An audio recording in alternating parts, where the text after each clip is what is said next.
नमस्कार, मी सूरज पवार स्वागत करतो तुमचं कुलाबा न्यूज 24 मध्ये. खरं तर शहाण्या माणसांनी कोर्टाची पायरी चढू नये असं आपण वारंवार ऐकतो. त्याचं कारण असं की एकदा केस कोर्टात गेली की ती वर्षानुवर्ष रखडली जाते. पण आता याच निर्णयाला सर्वोच्च न्यायालयाने नो तारीख पे तारीख असं सांगून स्थगिती दिली आहे. याचबद्दल जाणून घेण्यासाठी आज आपण फोर्ट या परिसरात आलेलो आहोत. कायद्याच्या क्षेत्रात प्रदीर्घ अनुभव असलेले आणि आपल्या कौशल्याने अनेक केसेस हँडल केलेले ॲडव्होकेट अमित नलावडे सर आणि त्याच सोबत आणि त्यांचाच वारसा पुढे नेणारे आणि आजच्या पिढीचे प्रतिनिधित्व करणारे त्यांचे सुपुत्र रणवीर नलावडे यांच्याशी आज आपण या विषयावरती बोलणार आहोत. सर नमस्कार, स्वागत आहे तुमचं कुलाबा न्यूज 24 मध्ये. नमस्कार. सर तुमचं नाव आणि आपलं कार्य. मी ॲडव्होकेट अमित अच्युतराव नलावडे. मी गेले 16 वर्ष झालं city civil session court Mumbai हायकोर्टमध्ये मी प्रॅक्टिस करतो क्रिमिनल साईडमध्ये. आणि गेले माझं ऑफिस इथं फोर्टमध्ये आहे. गेले 15 वर्ष झालं. I have been handling all criminal matters, trials. I have conducted more than 150 trials in last 15 years. असे माझे एक थोडसं कारकीर्द आहे. सर सर्वोच्च न्यायालयाने आता नो तारीख ते तारीख असं एक आदेश जारी केलाय. नेमका हा विषय काय आहे आणि याबद्दल तुमचं मत काय आहे? ॲक्च्युली एक मॅटर जे अपीलला हायकोर्टला आलं होतं, एक रेप केसमध्ये कन्व्हिक्शन झालं आणि ते आरोपी गेले कित्येक वर्ष झाल्यानं ते जेलमध्ये होते आणि त्यांचं अपील पेंडिंग असताना सुद्धा 3 महिन्यापेक्षा जास्त ते अपील पिरियड यांना जजमेंटसाठी रिझर्व्ड होतं आणि ते जजमेंट पास नाही झालं म्हणून ते सुप्रीम कोर्टला गेले. आणि justice Suryakant, chief justice of supreme court of India, त्यांनी हे ते मॅटरमध्ये पेंडन्सीच्या वेळी ह्यांनी गाईडलाईन्स इश्यू केल्या.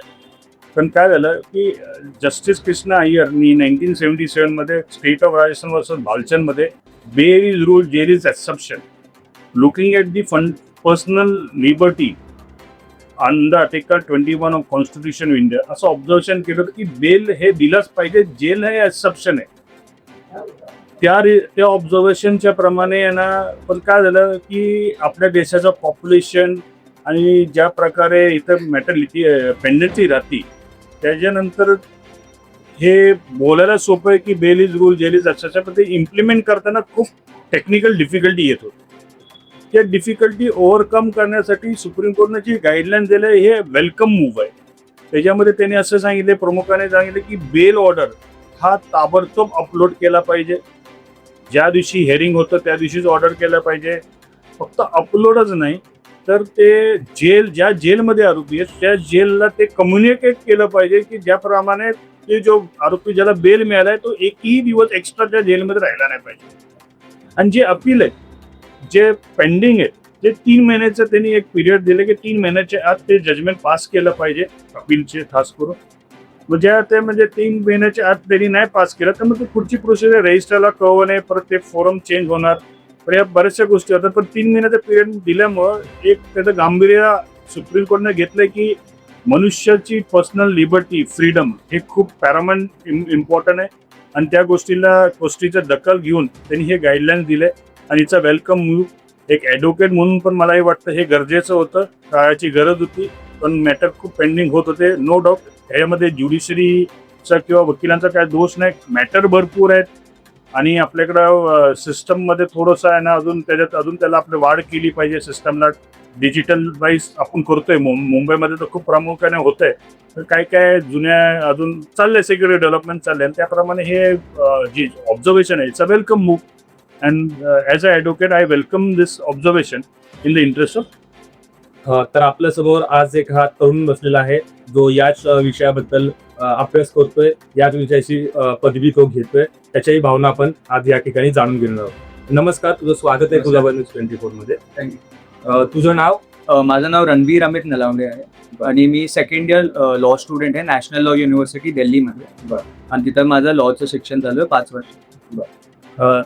तर आता जो हा विषय आपण बोललो किंवा सरांनी जे आपल्याला सांगितलं याबद्दल तरुण म्हणून तुझं काय मत आहे? हे माझ्या हिशोबाने मी जजमेंट वाचली, खूप इम्पॉर्टंट जजमेंट होती. कारण जर तुम्ही ते फॅक्ट्स बघितले त्या केसमध्ये त्यांनी ही जजमेंट दिली आहे.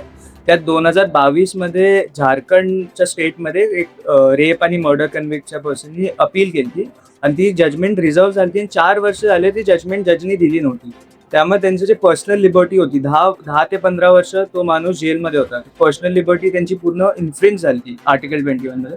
तर justice Suryakant and justice Bagchi यांनी ही जजमेंट दिली की once the judgment is reserved by the court, it must be given under 3 months, in the timeline of 3 months.